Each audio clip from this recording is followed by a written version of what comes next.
Jake of Next Big Thing Sports here, back with another video. And in today's video, we're going to be talking about some NFL free agency. I'm going to give you some teams that I think have been the winners of free agency so far. Even though it's early, it's not over yet. And I'm going to talk about some moves that I've liked from some teams. Before we get started, go ahead and comment down below. What teams do you think have won free agency so far? It was an insane day in the first day of free agency yesterday. So let's talk about it. So I think the Bears have been one of the major winners of the first day of free agency. They go out and sign Durham Smythe as a depth piece. You get Jonah Jackson in a trade with the Los Angeles Rams. That's a guard. They really struggled to block last year for Caleb Williams. They've made Ryan Poles and the Bears. They made the commitment that they said they're not going to let that happen this year. They're building around Caleb Williams in the offensive line. I love what they did yesterday, beefing up front. You trade for Jonah Jackson. Then you trade for Joe Thuney a few days ago. This is before free agency. This is a terrific trade. This is a guy who's a veteran. He can play all over the line. We even saw him have to play tackle last year for the Chiefs, even though he struggled in the Super Bowl. He's a guy who's late in his career, but still playing really good football. And then you go out and get, I think, their best signing so far, Drew Dalman, the best center on the market. You get him for 3 years, $42 million. Really good contract, $28 million guaranteed. Then you go out and get an edge rusher. Get my man Deo there. He's a guy who's still really young. He had a good year last year. Last year, he had 17 QB hits and 3 sacks, and he's a guy who's only 25 years of age. He's still really young. He's just going to get better. I really like that signing for the Bears, and I think they got it at a relatively good price, only $32 million, fully guaranteed. 3 years, $48 million. That's good signing for an edge rusher, even though he's not crazy proven, but still, for the money, it's a really good signing, and he's a guy who I think will get better. Grady Jarrett was released yesterday by the Falcons after 10 years. Grady Jarrett has been one of the best interior linemen in the NFL in his 10 years in the league. He's a guy who's not as good as a pass rusher as he used to be, but they get him on a really good deal, 3 years, $43.5 million, but he's still really elite. He's really good at clogging up the run. He's a guy who's been a Pro Bowler before. He's a really good player. And then they signed Amon and then Scott Daly, 2 depth piece signings. I thought this was a really good day for the Bears yesterday. I really like what they did. I like that Ryan Poles made the commitment that we're going to spend money to block for our quarterback that we have a lot into. And I just really liked what they did. Next, we have the Patriots. The Patriots had the most money to spend in free agency. So this isn't surprising. They were the only team with over $100 million to spend for free agency for 2025. So this isn't surprising, but let's look into this here. So they signed Josh Dobbs on a 2-year, $8 million deal, backup quarterback to play behind Drake May. Matt Collins on a 2-year, $8.4 million deal with a max value of $10.4 million. Matt Collins was a guy who was underrated last year in Buffalo.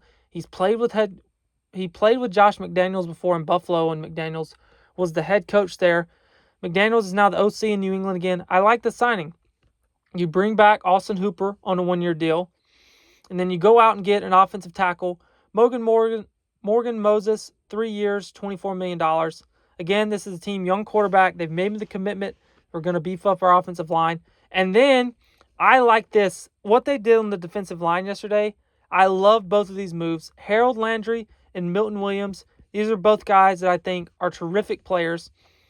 So Harold Landry was a guy over the last 2 years, has 19.5 sacks. He's been one of the more underrated pass rushers in the NFL the past 2 years. They go out and get him. And then you get Milton Williams away from the Eagles, a guy who had 7 sacks last year if you include the postseason, including 2 big sacks in the Super Bowl, a guy who has gotten better, a project of the Eagles. He's a really good player. And then you go out and get Tonga on a 1-year, $2.7 million deal. I like the Robert Spillane signing. And then the big one at corner, Carlton Davis. You go get your shutdown corner to pair with Christian Gonzalez on a 3-year, $60 million deal. I love what the Patriots did on the defensive side of the ball. I thought it was a really good day for them yesterday. The third team I want to individually talk about is the Washington Commanders. I love the moves that they've made. These are particularly trades that they made. They traded for Laramie Tunsil. You get him in exchange for a 3rd and 7th round pick and a 4th round pick. I love that move. And then you go out and get Deebo Samuel for only a 5th round pick, as the Niners were kind of shopping him. Tunsil is a guy who's been one of the best tackles in the league. You go out and get a left tackle for your star quarterback in Jaden Daniels. And then Debo's a guy who struggled to stay healthy, but he was relatively healthy last year. 15 games, 51 receptions, 670 yards. And we all know what Debo can bring in the rushing game as well. You can choose to do that with him. He had 42 rushing attempts last year. I really like these moves. I like bringing back Bobby Wagner on a one-year deal. I thought that he kind of had a little bit of a resurgence last year. You get him on a one-year cheap deal, $9.5 million. And then you go out and get Javon Kinlaw. This is a guy who had the best season of his career last year. He's a former first-round pick with the 49ers, the guy that didn't really live up to the hype there, but had 4.5 sacks with the Jets last year, easily his best year in the NFL, and a guy who's still really young as well. So I really like what Washington has done, and I really like how aggressive they're being. They're in win-now mode. They have a roster that can go out and succeed. I love the moves they were able to pull off, and I just love the aggressiveness, especially as a Cowboys fan. It hurts to see these teams like the Eagles and the Commanders be so aggressive while the Cowboys just kind of sit on their hands. But it's fine. I'm fine. So the next thing I want to talk about is the big deals that got done before free agency officially started, and that is, we'll start with Josh Allen. Josh Allen signed 6 years, $330 million extension, and an NFL record $250 guaranteed. He's the second highest paid player behind Dak Prescott. Dak's getting $60 million a year, which as a Cowboys fan doesn't look great so far. Holding out hope for my man Dak though. But extremely deserved by Josh Allen. The Bills locked their guy down. There was this was coming. This doesn't surprise anyone. The guaranteed money is deserved. He's a guy who suits up. He's not injury prone so far. And obviously, MVP last year. He's one of the best players in the NFL. You have to lock that guy down. It's going to be worth every penny for Buffalo. So great deal there. I think that goes without saying. And this is a deal. The next one, the Myles Garrett deal. I think this surprised a lot of people. Myles Garrett comes out about a month ago, says he wants to trade, says he wants to go to a contender, and now all of a sudden he's on a 4-year, $160 million extension, $40 million per year, makes it the highest paid deal for a non-quarterback ever. I mean, that is absolutely insane deal for Myles Garrett. And I think Myles Garrett is worth $40 million per year as a player. I don't know if I like the Browns particularly spending that much money on him, considering the situation they're already in with Deshaun Watson. But I think this is more of a move to keep the fans happy. Fans were irate. The Browns, I don't really know where they're headed as a franchise, but it is I would say it's a win for Browns fans that Garrett gets to stay around. I mean, a guy who I think he's the best edge rusher in the NFL. So guys like that don't come around often, but it's a big contract. So we'll have to see how that plays out. And then we had the trade of the deadline so far, and that was DK Metcalf going to the Steelers. So DK Metcalf going to the Steelers in exchange for a second-round pick. The Seahawks are a team that's kind of blowing it up. Geno Smith leaves, which we'll talk about. And then right after DK goes, he gets traded for a second-round pick, signs a 4-year, $132 million extension. So the Steelers have some good weapons to play with now on the outside. You pair up DK Metcalf with George Pickens, and you have Freiermuth also. That's a pretty good receiving core to throw the ball to with a good tight end. So now it's just anxious to see what they do at quarterback. Justin Fields just signed that 2-year, $40 million deal with the Jets yesterday. I think the Steelers are going to go with Aaron Rodgers. I really do think that's where they go for here. But we'll see. But I think that was a really good deal for the Steelers. I like how aggressive they're being. I like the moves they have made this offseason. So we'll see. We'll see where they go from here. Let's see what they do at quarterback. Let's see if they bring back Russ. I have a gut feeling I think it's going to be Rodgers, but we'll see what happens. So now I just want to talk about some other notable free agent signings. Aaron Jones re-signed with Minnesota on a 2-year, $20 million deal. He was great last year in Minnesota. That's a pretty team-friendly deal. He is aging, but over 1,100 yards last year. He suits up. He plays. I like the deal to bring him back. Najee Harris only gets a 1-year deal, but he gets $9.25 million to sign with the Chargers. So I like the move for the Chargers. Najee Harris is a guy who I actually am decently high on. I think I really think the past couple of years he's been better. So I like the signing there from not maybe a little bit more money than I would like to spend, but let's face it, like that was the value for Najee Harris. Somebody was going to pay him it, and the Chargers were the team that decided to do it. I do like that it's only a 1-year deal. I don't know how team friendly it would have been to sign him long term, but I like the deal. Then you move into the wide receivers here. Tampa, huge move bringing back Chris Godwin, 3 years, $66 million, only $22 million a year. That's a great deal. It's a guy who's had over 1,000 yards, 4 of his 8 years that he's been with you. I love the move. And then Devontae Adams signs with the Los Angeles Rams. Love this deal here for LA. He's a guy who had over 1,100 yards last year, was one of the best receivers in the league when he went to the Jets last year. He's a guy who still has some juice left. He's still one of the best route runners in the NFL.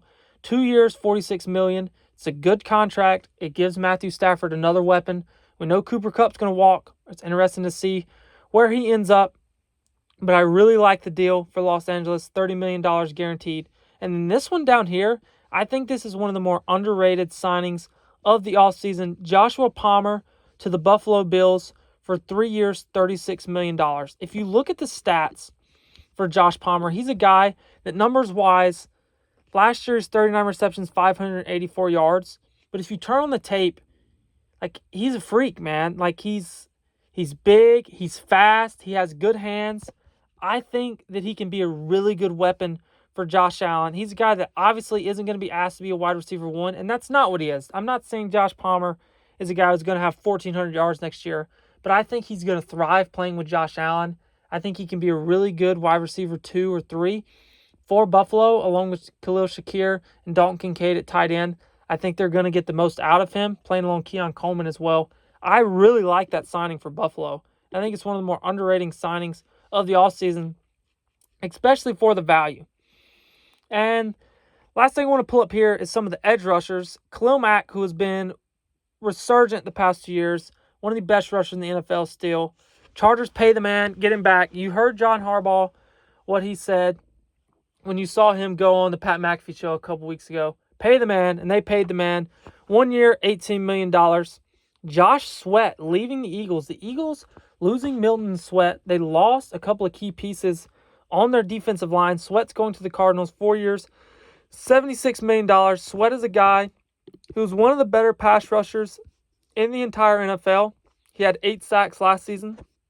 So a good signing for that Arizona defense who struggled with their pass rush last season. And Hassan Reddick, this could end up being one of the best deals, or it can't really be one of the worst deals because it's pretty low risk. $14 million isn't crazy expensive isn't really expensive at all for what Hassan Reddick could potentially provide on a 1-year deal for Tampa Bay. I still think he could have some juice. I'm anxious to see how that turns out.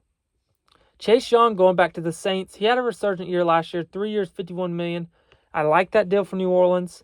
Chauncey Golston going to the Giants. As a Cowboys fan, he's a guy who was sneaky good last year. 37 pressures. He's a good player. Then Leonard Floyd down here going to the Falcons. Derek Barnett, 1 year, $5 million to the Texans. Texans also getting Darrell Taylor. A couple of depth pieces for them on the defensive line. So there's a lot of things happening over the first couple of days of free agency. So obviously some other notable moves I want to talk about is Sam Darnold signing with the Seahawks, 3 years, $100 million. I don't know how I feel about this for Seattle. I think that's a lot of money for Darnold. I think Darnold was a big product of Minnesota and their coaching staff, particularly their head coach. I think and the weapons they have around him with Justin Jefferson and Jordan Addison. So I don't know if I love the deal for Seattle. Maybe Darnold will prove me wrong, and I hope he does. I wish him the best in Seattle, but I still think I thought Seattle was going to go with more of a bridge quarterback situation, but 3 years, $100 million, that seems like that's their guy for the next 3 years, so we'll see how that plans out. Then Daniel Jones signed this morning, 1 year, $14 million with the Colts. Sounds like he's going to have a chance to compete with Anthony Richardson, or at least to push Richardson, who has really struggled, under 60% completion for his career, for that starting job. And then Justin Fields, 2 years, $40 million to the Jets. We talked about that a little earlier. I don't mind the deal for the Jets. Justin Fields is a guy who I think sometimes gets a little more praise than he deserves, because he has struggled in his NFL career. But he's still a guy. It's just so hard to give up on him, though. He has showed so much promise at times, so we'll see how that goes for them. And as far as the position the Jets are in, I think it's a relatively good move.